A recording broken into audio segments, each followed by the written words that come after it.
We hear a lot of perspectives on the Mankind podcast.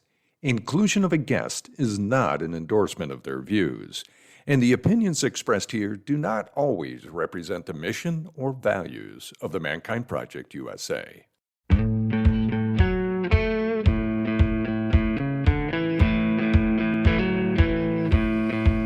Looks like the rain has gone. Hey everybody, it's Boys and Hodgson. Welcome back to the Mankind Podcast, the podcast where we're setting out to prove and doing a fine job that there is more than one way to be a man. Today, I am hanging out with somebody who is an expert on building relational capacity and building relationships, Allie Hoffman. Say hi, Allie. Hi, friends. Allie reached out to the Mankind Project and the Mankind Podcast a little while ago to introduce me to something called the feels. So we're going to be talking about the feels today and a broader conversation around relating and differences between getting together in real life and the virtual world and how we build relational capacity with one another. So I'm really looking forward to the conversation. Allie's been about this work for nearly 20 years, building communities. She is produced or directed, has been viewed more than 150 million times, which is kind of shocking. She's had a hand in changing laws in 33 states and has been featured in publications like the New York Times, The Guardian, Teen Vogue, and has been in there on a regular basis. Her past clients include Alicia Keys, Charlize Theron, Pharrell Williams, Caitlyn Jenner, and Jose Andres, and more. In 2021, Allie transitioned from building digital communities into building IRL in real life communities and began focusing exclusively at the intersection of experience design, community, and inner work. To date, she has facilitated hundreds of experiences and communicates with a digital community of 20,000 plus on a weekly basis. I'll have her refer to her Substack, which you should definitely check out. Allie holds an undergraduate degree in political science from the University of Southern California and a master's degree in spiritual psychology from Columbia. Allie, welcome to the Mankind Podcast. Thanks, friend. That is a huge, like your bio is a little bit crazy. So maybe we'll have to touch on some of that. And let's start with a question. So you had massive success in building online community. What was the push? What inspired you? What moved you to creating real world community? Yeah, cool. Thanks for that question. There was a voice that came in through a window on President's Day weekend. I was in New Orleans in a cab, and the voice said, "This thing you've started, it's not the truth." And at the time, I was a year into building the digital marketing agency that you made reference to, the one where we were making videos that went up on all these amazing platforms and we're getting seen by so many people. And yeah, I got to work with Charlize and I got to work with Pharrell and I got to work with Alicia. It wasn't long into that though that I understood, like, this isn't it. This isn't my path. And at the same time, I was like, I can't stop now. I have a team. I have health insurance. I have payroll. I have all these cool clients. I can't just listen to this voice that's told me what's up. But I start with the story of the voice because this theme around listening to what's true has been so recurrent in my life. You know, my story of dating is that I do meet people, and relatively early on, I get this voice that will either say, no, go, or yes, stay. And I call it listening at the still soft layer because I think we are so conditioned to say, like, what is this vague voice anyway? What does it know? Like, they're smart and they're kind and they're good looking or whatever. And we want to logic, we want to ego system our way out of it. And the work of my life has been listening to that still small voice, to that still soft voice, and letting that voice guide me. And that's why dating spaces are so fascinating and powerful for me, because they are the spaces where I get to tune into what's true, practice using my yeses and my nos, saying the things that are hardest to say, really feel into what is a yes and what is a no. So yeah, that closes it. And I want to jump back to something you said. You said, like, Allie reached out, and I want to contextualize that. I've gotten to watch as men's work has transformed the men in my life for the better part of 10 years. I was lucky to be early exposed to some foundational thinkers in the movement. And, I say to everybody, like, I think men's work is going to save us all. And with my events, something that's so interesting is, based on the language we use, it's not hard for me to sell a ticket to a woman. A woman lands at my ticket page and is like, oh, I get this. I get why I should want to go to this and pay whatever the ticket cost is. And with men, it's not so immediate. Like, we have to really work on it, And so for me, it's so extra powerful that we get to host. And in the end, we end up with 50-50. Mm-hmm. So it's not like men don't show up, they do. But we get to host them, and we get to host these incredibly thoughtful, intentional men. And so for me, what's happening here in this space is like one of the greatest gifts to society that one could hope for. So I'm extra honored to be here. Thank you. You're welcome. And maybe let's go in there. So in your experience creating, well, first of all, what's the Feels? Yeah, cool. Thanks. The Feels is a 3-hour long IRL dating event that has philosophical foundation in the nonviolent communication, somatic awareness or somatic intelligence, group relations theory, positive psychology, and mindfulness movements. So I was studying all that when I was getting my master's. And I like to say that I smushed all of what I was learning up at Columbia and across the street at Union Theological into the format that I run. Now, I also added a dollop of being in therapy since I was 8 into the mix, and being single and 38 and wanting to be around other single people. And what it does is I facilitate people through a format that asks them to respond to prompts with each other, asks them to positively reflect each other. And then the guests, attendees, do somatic exercises with each other. They eye gaze for 3.5 minutes. They go back to back and sync their breath. They hold long hugs. And the question to us all at the events is, what if we turned off our judgment system, right? The system that's always asking, well, where do they live? Would my friends like them? Would my family like them? Am I attracted to them? Do they make enough money? Whatever these questions are that we're leading with, the Feels is an opportunity to say, actually, what's it? What is it? What's the truth in me when I have a felt experience of this person?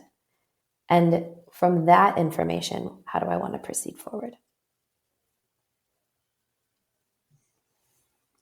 And you have now been doing the Feels for how many years? And talk a little bit more about what it's been like to host all of these events. What are some things that you see occur because of this fascinating smushing of all the things that you did? Yeah, we've probably hosted 40. They're in three cities right now: New York, Philly, and DC. We're hoping to dramatically expand our cities starting in Q1 or Q2 of 2024. I tell everybody when they walk in, like, my measure of success is not how many couples did I make, but how beautifully any one person was able to write a love letter between them and their body throughout the night. Like, really what it is a chance to be in deep connection and appreciation for you with you. I tell attendees to deeply embrace discomfort, because discomfort is the key that unlocks the hero's journey. I'm really influenced by the work of Joseph Campbell, and the evening is a mini hero's journey. We're asking people to come to the edge of their comfort, right? They're going to experience choosing and being chosen. They're going to experience having to be, or being asked to be vulnerable. They're going to experience receiving. They're going to experience giving. There's a lot of really activating points of human experience in the night. And I think there's something so powerful that happens when we come to the edge of discomfort, of fear, of what we think we can do or want to do, and step forward anyway. And at the end of the night, when we're back in free time after the facilitated portion's over, there really is this like air of euphoria in the room. And part of it's that they're excited about each other, but it's also because they've shown themselves that they can do hard things. And that's really like what it's about. Now, do I get egoically high when I hear that people are dating? For sure. Do I love those stories? Yes. Have they happened? For sure. And it like we were really lucky because of the Columbia program. We've been able to partner with Columbia on an ongoing basis. So we know that whether they're in New York or Philly or DC, at least 70, if not as high as 85% of everyone who walks in the room will walk out with the contact info for someone they're excited about. So people are really connecting, like they're really meeting. And I think that's because of a couple of things. One, I think we're really fatigued by the apps. I think that we're really, really tired of the bad behavior that they've created. The fact that terms like ghosting and breadcrumbing and gaslighting are everyday nomenclature contextualizes just how bad it's gotten. And I think that if given the chance, we can and we want to be better. And I think that we are looking for a new path, and the feels is part of that. Wow, you've said so much already. Let's talk a little bit more just about the toxicity that has been created, or what we're judging about the apps. So, and to self-reflect here, my wife and I met on Match.com. Wow. 20 years ago. Yeah. But it was before the age of swipe right, swipe left, right? Yeah. Completely before that. Yeah. And what you just said just kind of like rang a bell in me, like ghosting and breadcrumbing and gaslighting and all of these things. It is a social experiment with no parameters and no boundaries and no, what are we doing to ourselves? Well, there's very much a master plan here. What you articulated is really important for people to understand. The OkCupid, Match.com, everybody had a page where they were describing and they were sharing in paragraphs about themselves. When that made way to swipe, going from paragraphs to sentences, judging entirely on images, it changed the definition of success. And what I mean by that is Tinder, Hinge, and nearly all of these other apps now, they are not optimized for deep, meaningful, lasting connection. They are optimized so that you match. And what that means is that your brain chemicals are quite literally going on this roller coaster of like, oh, I matched. Okay, cool. Wow. Oh, and then you're building this thing, and then you're not positioned to develop a connection that has any kind of material for endurance or for depth. And so what's happening almost entirely across the board is the connection is disintegrating. And in its disintegration, then you're plunging down into, I'm so jaded, I'm so depleted, I hate this sucks. And in that, you're looking for something to make you feel better. And here's another match to take you back up the roller coaster. And so, and not only that, but like it is designed so specifically this way. I think most people know this, but the most used apps are all owned by the same company. Match.com. Whoa, really? Yeah. Match.com owns like 13 of the most used dating apps, including Tinder and Hinge and OkCupid and Match.com and Bucket of Fish. Like they really have a monopoly on this. So they have, when you understand that, they have zero interest in doing anything but making more money off of you. And the way that they make more money off of you is that they keep you on the app. They keep you paying monthly subscriptions. They keep selling you, Hinge X.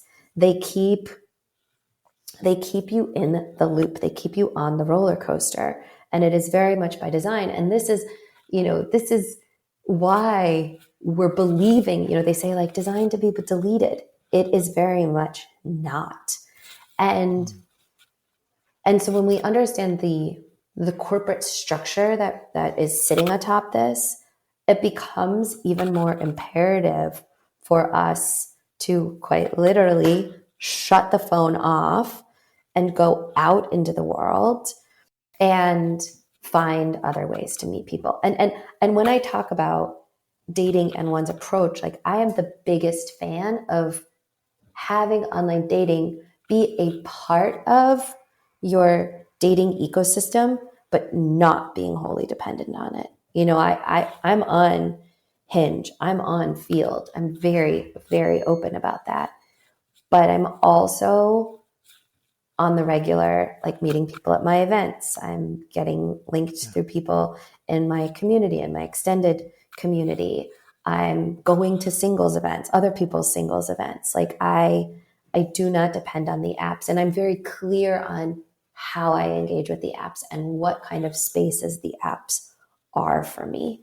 And so I think that like my message is not a get off now and go buy a ticket to my event and all these other like IRL experiences. Like, no, it's an important part of one's approach to your story. You met your partner online. Right. It is an important part of how we date. But I do believe a new era is coming. And in this new era, it's imperative that we be more conscientious. That was all beautifully said. Thanks, friend. I'm reminded as you were talking about it, two things popped to mind.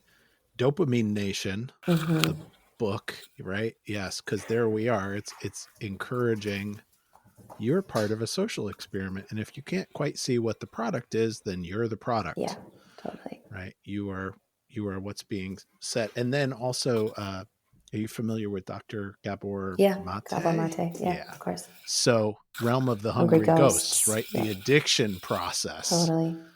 Like there it is right there in a nutshell is the dopamine high, and then it's all crash after that.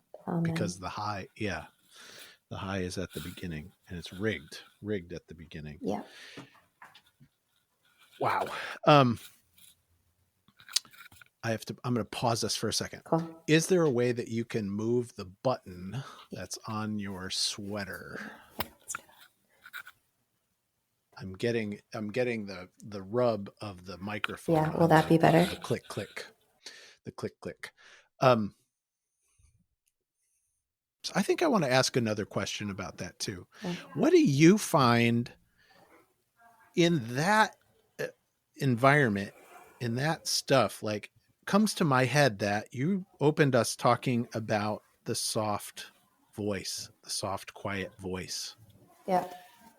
And in relation to the apps, is there a distinction in experience between how guys, how those of us identified as men interact with those things and how women interact with those things? Yes. So he's a really beautiful being, an incredibly thoughtful being. A friend of mine also happens to be the founder of Hinge. And something he said, this is a public fact, is that when you look, like if we were to get to go behind the scenes, right, of all of the synaptic connections that are being made between people on the back end of an app like Hinge, what we'd see is that a very significant portion of men are not getting incoming connections, like are not being chosen by women, right? A lot of what's happening is men are going out and choosing women, unless you're one of like the tiniest cohort of men, and then you're getting chosen like madly. And so what is happening is it's creating a like an experience for men that can be in so many ways really the word that's coming up is depleting, in that they're not like there's a lot of hunting that needs to happen, right, for men to be generating activity online. And so the possibility that their roller coaster is even more severe, because when they do finally get like, oh, she's alive, she's active, then there's this, and I know I've experienced this, it's kind of like 0 to 60, like, oh, you're here, should we go get a drink right now? Like, you know, like like this kind of like, oh, I've got one, I've got what feels like a more infrequent experience that's happening, I want to really land this.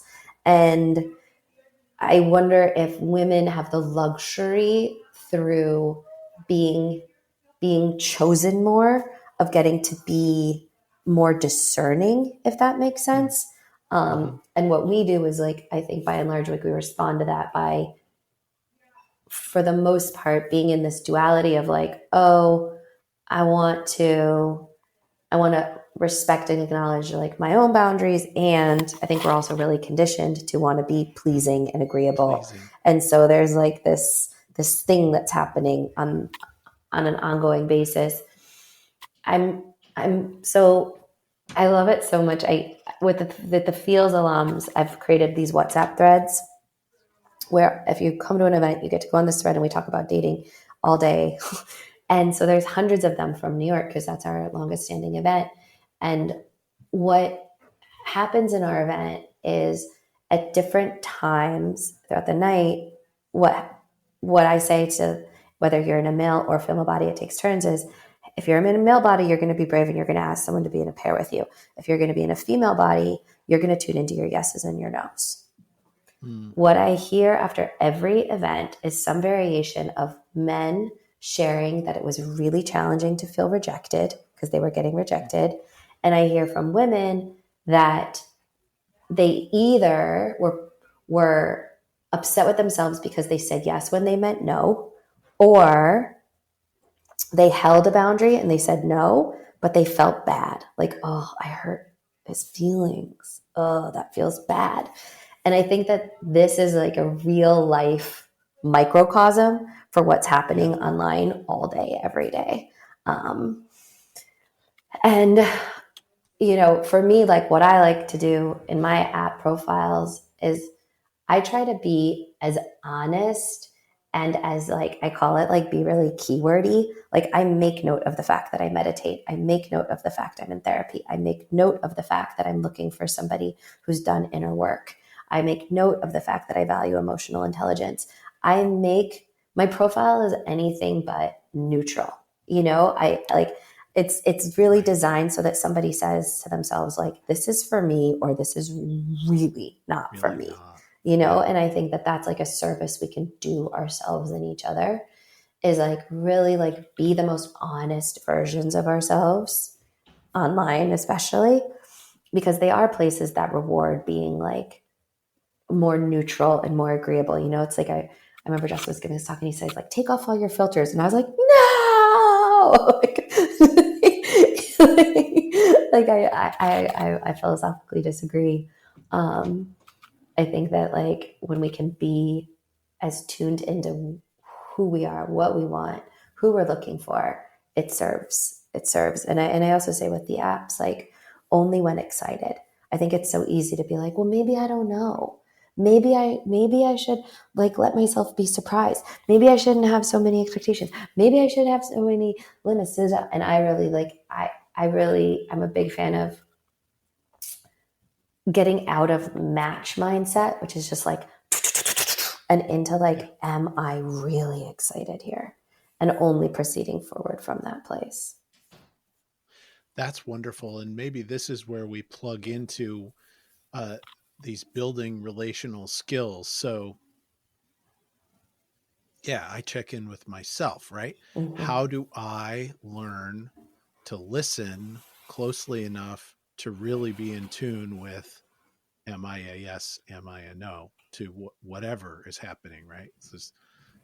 It's not just in the realm of romantic relationships that we're talking about. It's everything. It's everything.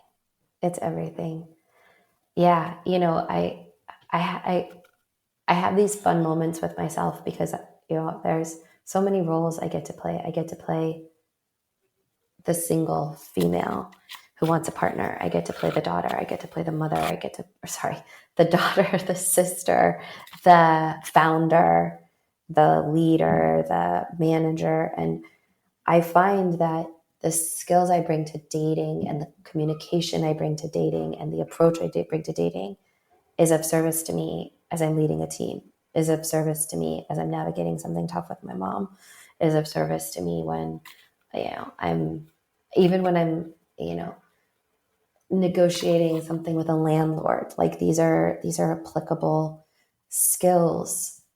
And really it begins with a willingness to know one's inner world. I believe that oftentimes getting ourselves to the gates is the scariest part, meaning we've built, and this is I think universal, like this a lot of fear structure around like I don't want to feel that, I don't want to feel that, I don't want to feel that.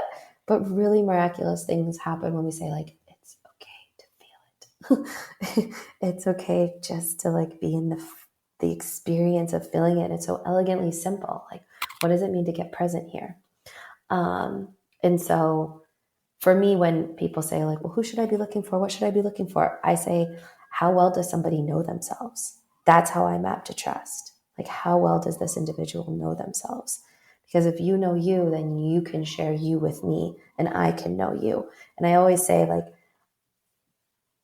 another being is only going to be vulnerable with you to the degree that they're able to be vulnerable with themselves. They're only going to be able to be truthful with you to the degree they're truthful with themselves.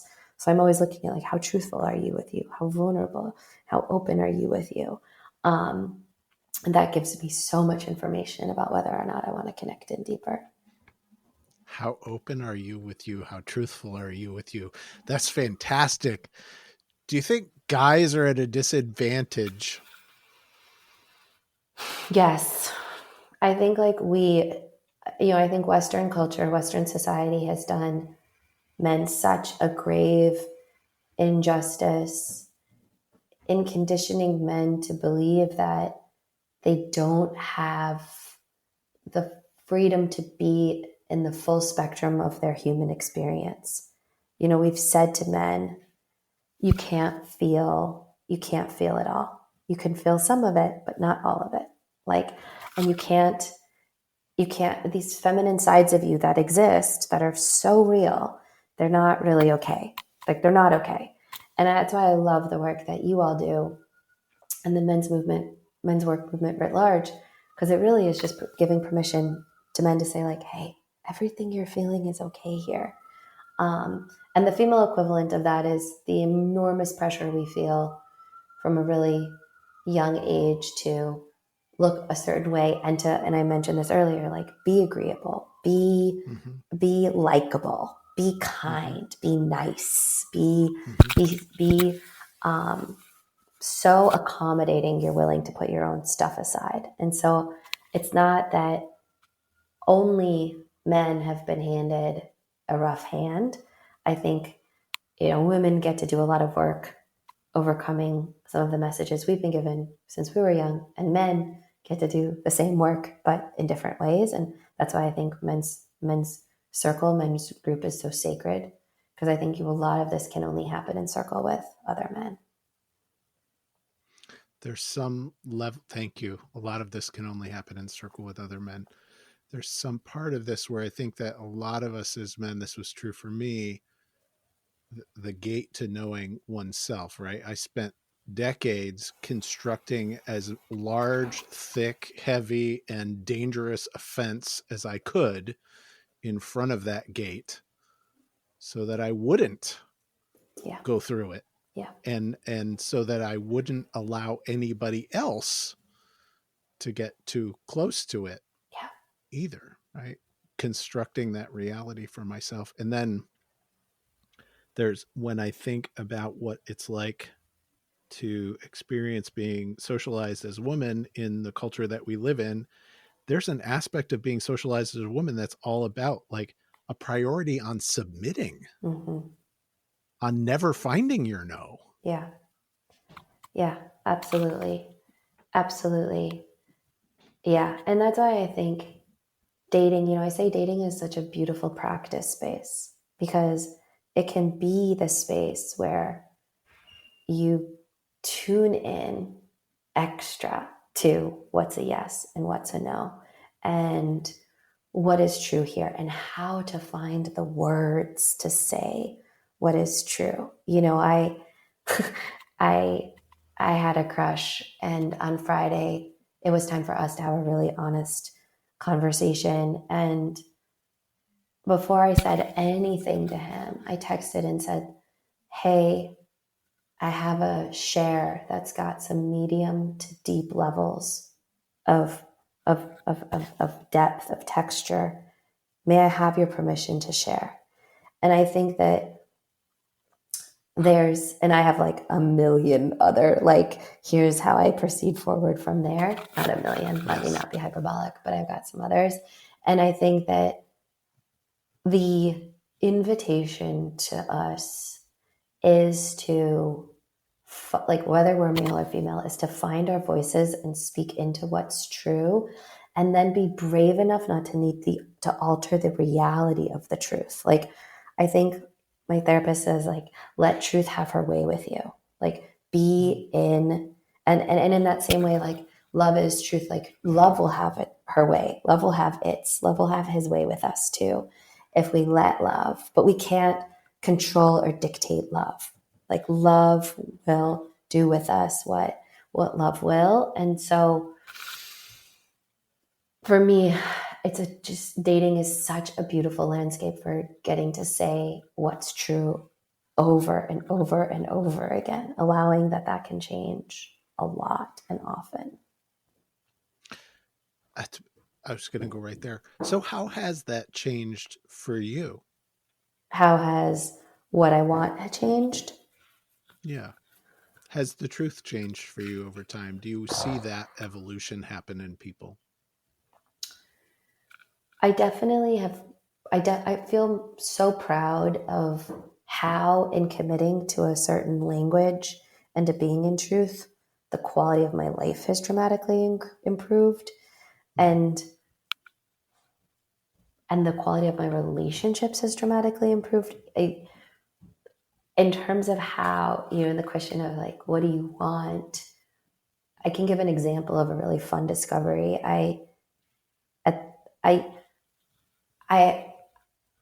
I'll begin the story in the middle of last year. I had been holding on so tightly, like death grip, on this picture perfect dream of how my life was going to be. I was going to have this kind of job. I was going to live in this kind of home. I was going to have this family. I was going to have this kind of partnership. And it was all coming. It was all coming.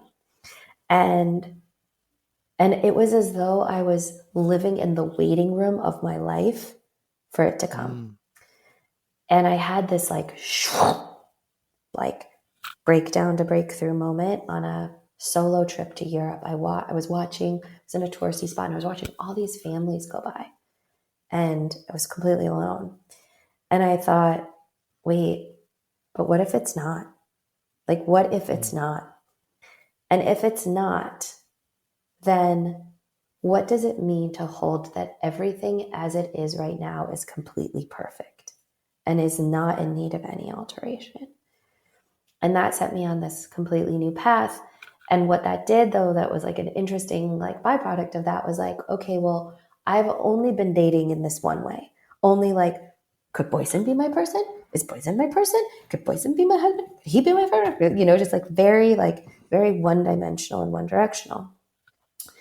And so for like 6 or 7 months after that, I was like, what if I let all these walls down around what it's supposed to be? What if I was more expressed sexually? What if I explored open relationships and ethical non-monogamy? Like, I've had this like set idea of what it's supposed to be for sure. And so that was like a year and a half ago that I decided, okay, let's like play with the new possibilities. And that got me onto Field, and I met somebody in January of this year. And the way I describe it is being it was like a truck hitting me. Like I was so obsessed, so taken, so drawn in by this human. And this human had practiced a form of polyamory that he was very committed to and had been committed to for decades. And that opened me to these questions around like, well, could I be poly? Could I be ethically non-monogamous? And what I discovered is that being with him felt like a hurricane to my nervous system. And that being ethically non-monogamous and polyamorous as a lifestyle wasn't aligned to me and wasn't aligned to like the truest form of how I want to be in relationship. And I had to really like go through this experience of like, but what if this is spiritually ascendant? What if this is the space that I knocked down my walls around attachment and jealousy and control? And like, how can we ever really ever know what the fate of a relationship, just like I had to really philosophically go in, and ultimately discovered that the liberation was in saying like, this isn't me. And I know it because whenever some man comes along and is like, it's really not me, I'm like, great, me either. And then it was like this really like fun encounter with the part of me, perhaps she's a younger girl who wants to believe that she's like so cool and so expressed in a certain way. And then the grown woman had to be like, guess what? That's not it. And that's okay. And so that was like a really cool example of like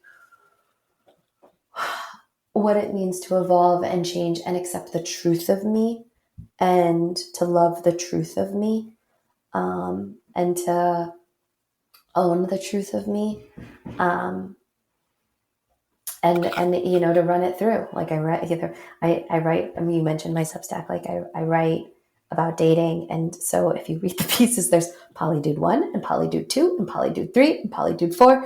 And it was like all these like efforts to understand what's happening here. Like why are there such familiar behaviors across all of these people, and what's really on offer here, and what's true here, and how do I feel, and why am I getting angry at them? Like all the questions that felt so important. And so yeah, that was a really long response to how have I changed? To how things shift, how that changed. How they shift and change. Yeah. I want to talk about boundaries because I think it enters into that story. And one of your very recent Substacks was about boundaries. And as a man reading that piece, there was also the recognition of me in him. And I don't know if you know the piece that I'm talking about, yeah. but the push. Yeah. So let's talk about boundaries and what you have learned and what you're learning about boundaries in hosting so many of these events. Yeah, well, I'll contextualize for listeners what the piece was about. The piece was about me starting with a recognition that in my Substack, I talk a lot about the importance of having a FaceTime before going on an in-person date. I have this comms flow where if something's a vibe on the app, I say, hey, do you want to move this to text? Because I'm more responsive on text. And then if that feels like a vibe, and you know pretty quick if something's a vibe. If that feels like a vibe, I'll say, hey, would you like to find time for a FaceTime? And that I have found is a really gentle way on my system to understand, like, am I laughing here? Do I feel good here? Is conversation flowing here? Are we physically attracted to each other? Do I like being here with this person? And then if that feels good, then I commit to an in-person.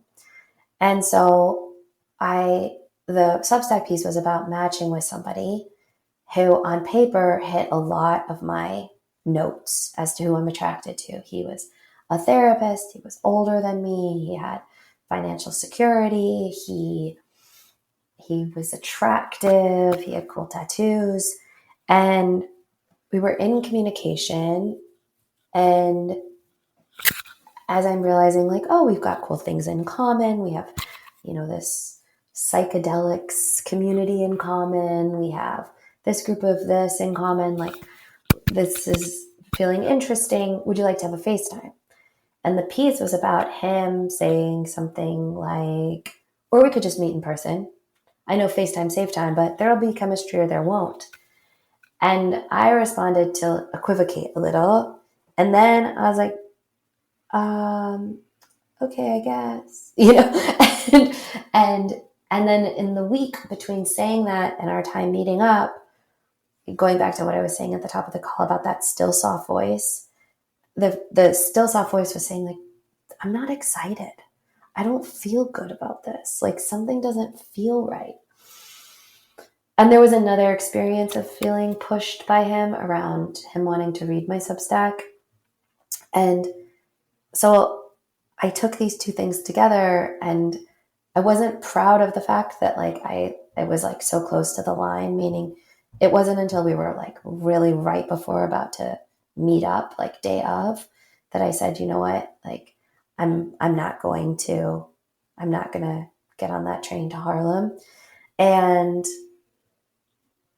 I did that because it felt like the available pattern break between me and going from somebody who says, have a FaceTime, to him being like, no, let's not. And me being like, okay.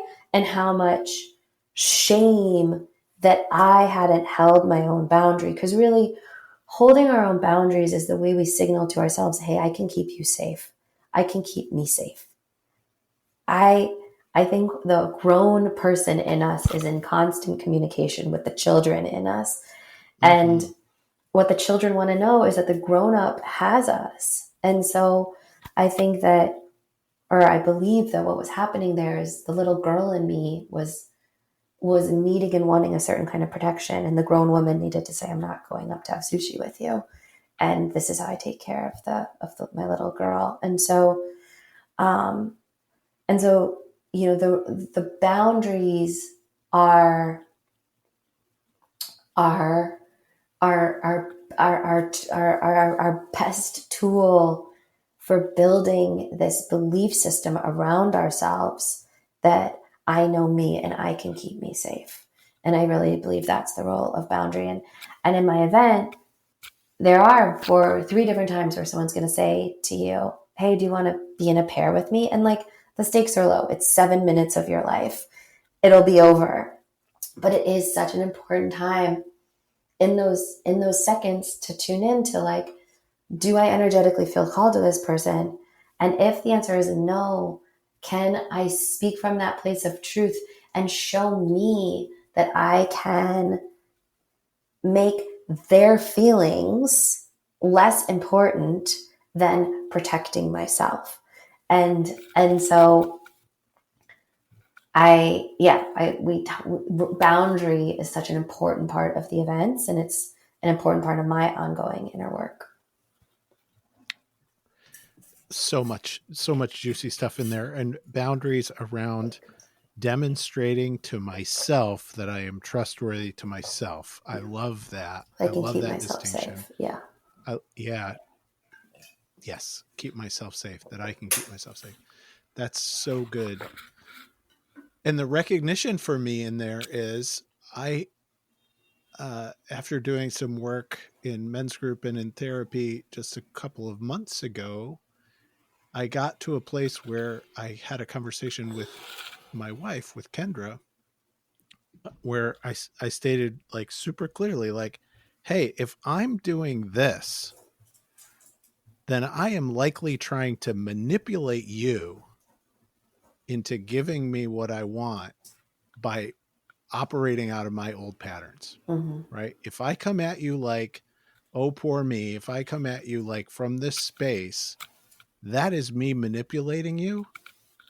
I support you in telling me no anytime that happens from now on, because that's my shit and I need to deal with my shit. Not your job. Yeah. But just the recognizing myself, and this is where I saw like, yeah, I see myself test people out, right? I see I'm going to test out your boundaries here. I'm going to see if I can manipulate you. Yeah. I'm going to see if I can make you say yes to something that you wanted to be a no to. Yeah. You know, and then watching myself and the opposite side, where I say yes to things in relationship context, in business context, in work context, a lot, where it's like, you know what? Would it just been easier to handle the disappointment of seeing somebody face a no than the amount of energy that I will end up expending after saying yes to something I wanted to say no to. Right. Yeah. And then I knew wasn't going to work. Yeah. Yeah.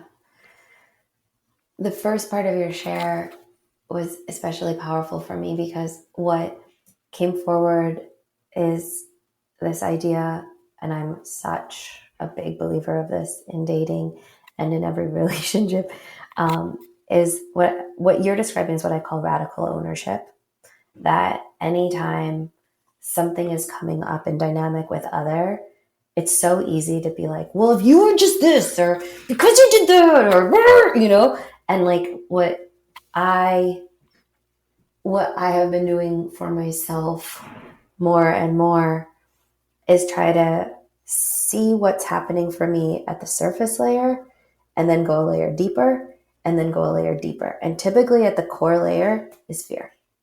And so if I know I'm getting to fear, it might be the surface layer is I'm feeling frustrated with you. I'm feeling like with you. And then it's like a layer deeper is like, actually, I'm frustrated with me because and then from there I can say, and I'm curious if what's really happening here is I'm scared of losing you, you know, and, or whatever it is. And so understanding that, for me, from the way I understand it, is it's almost never this other person did this and I am the victim of it.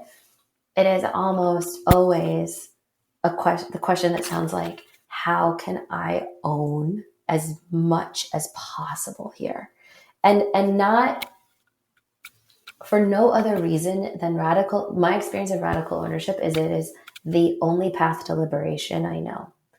Meaning, when you said that to Kendra, it probably felt so much better than waiting for Kendra to be like, you know, yeah, but I shouldn't have said this, or, you know, I kind of did egg you on, or whatever she would have said. Like, that wouldn't have made you feel any different. The real like release comes in, oh, I was being a little bit manipulative. I was being a little bit strategic, or whatever it was.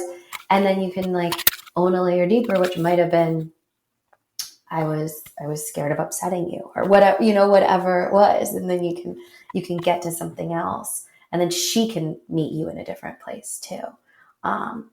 So yeah, radical ownership is my fave.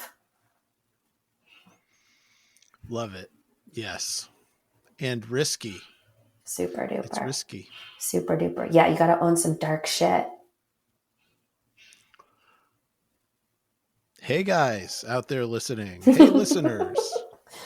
The path to your liberation is owning through owning some dark shit.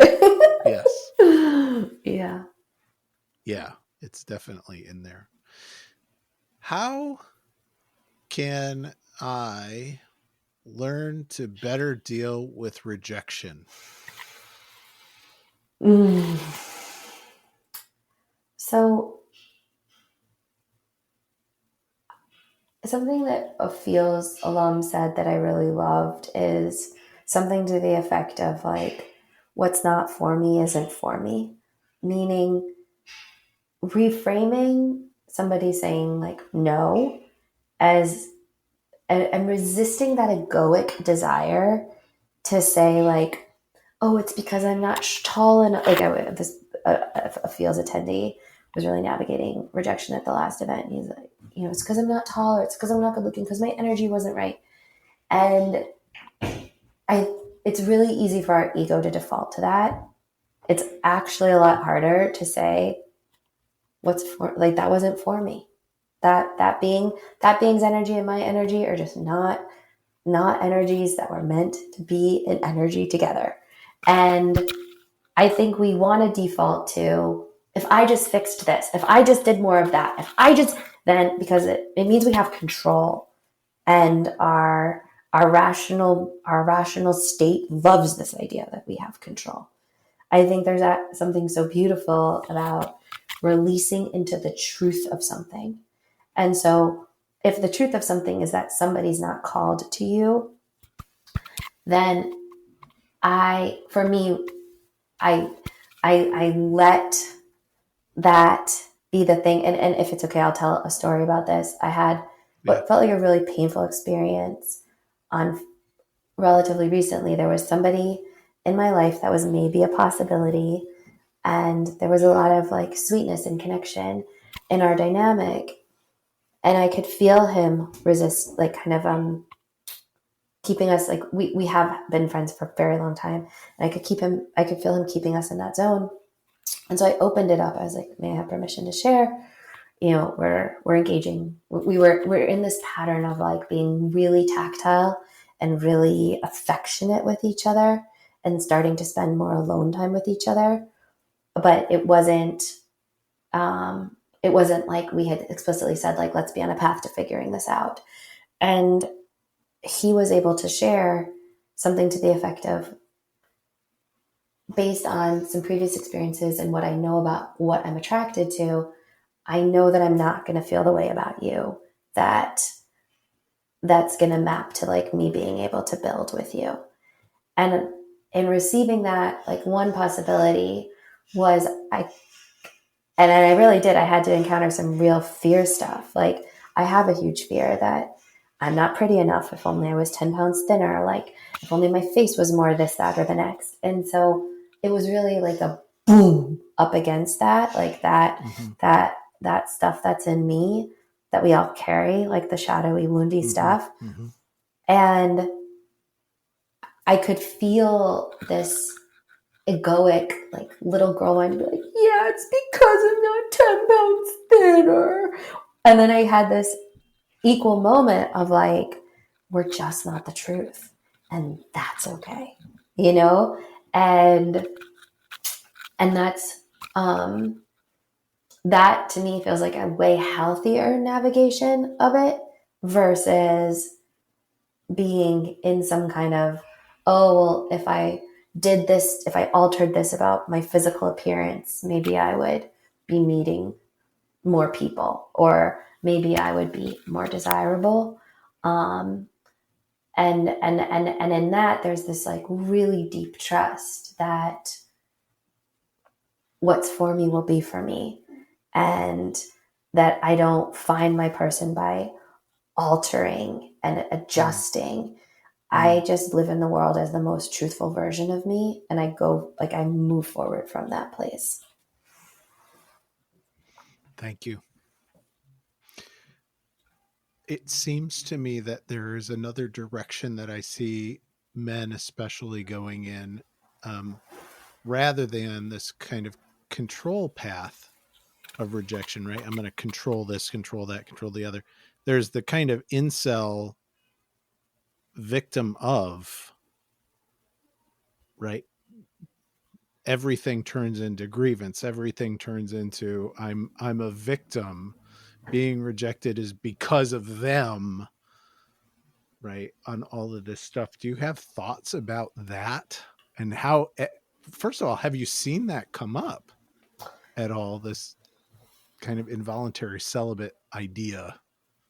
So in the events, so I don't see it come up much in terms of people responding to my writing or coming to the events. What the events have experienced is people that are navigating isolation and loneliness, and the events are a place for them to find community. I if it's like, well, what do you say? I was like, do men's work. I think your work and my work are the antidote to a lot of these mindsets that are entrenching because there's not alternative options being presented.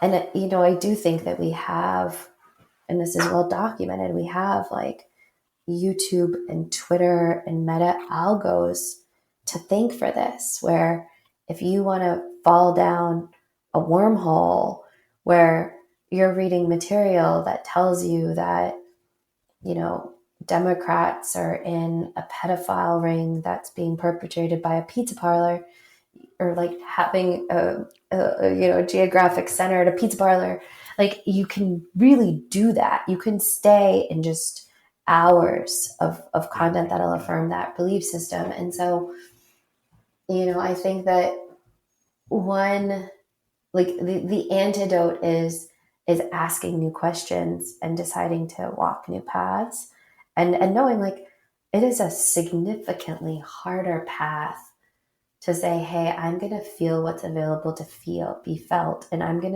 to be present and alive in my life, versus I'm going to tumble farther down a path that tells me that everything is somebody else's fault. It is, it's a very different quality of life. And it's a really like different decision. And I'm really here for people that make the decision to be in their aliveness. As we kind of get to the end of an hour spent together, what have we missed? Great question. Let's look at our notes. We've done a lot. I would close with, or my message is, I and other women understand that men today have been given a really full challenge, meaning especially my age cohort. Like I'm in the late 30s, early 40s. And I think we are in that second wave of feminism that asked men to be equal partners in all of the child and all of the home and all of the work and life stuff that was gonna happen between two people. But we didn't fully cut off the part, because we can't, that wants men to be in their masculine polarity as well. So we're saying like, please dance with us in the feminine of doing laundry and meeting us emotionally and taking care of the children a certain way and sharing your feelings. But also, please make sure that you can get out the ladder, go to the roof, fix the thing, and also come back and like behave in a way that like allows us to feel really like held and like thrown on the bed. And I think that like the messages can be quite mixed, and it takes a really modern man to be able to swim between the masculine and the feminine, and to hold and to be able to own the fullness of his experience. And so my message is like, look, we see you and we appreciate you so much, and we know that we can be we can be asking for a really dynamic show up. But we really appreciate your show up. And the events and the feels and like this next era of dating, like I really do believe like we write this new chapter together.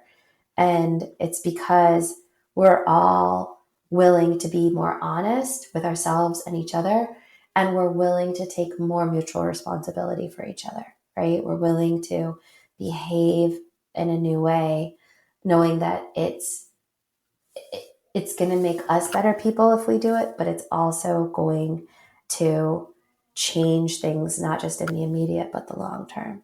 So, here for anybody that wants to do that too. Here, here. Here, here.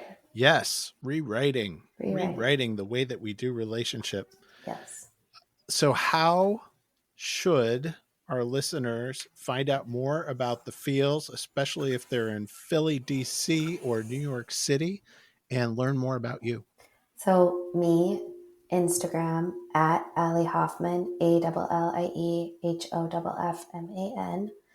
And then the easiest way to find out about the feels is we have a hub page, which has got like the silliest domain name. It's eetickethub at splashthat.com.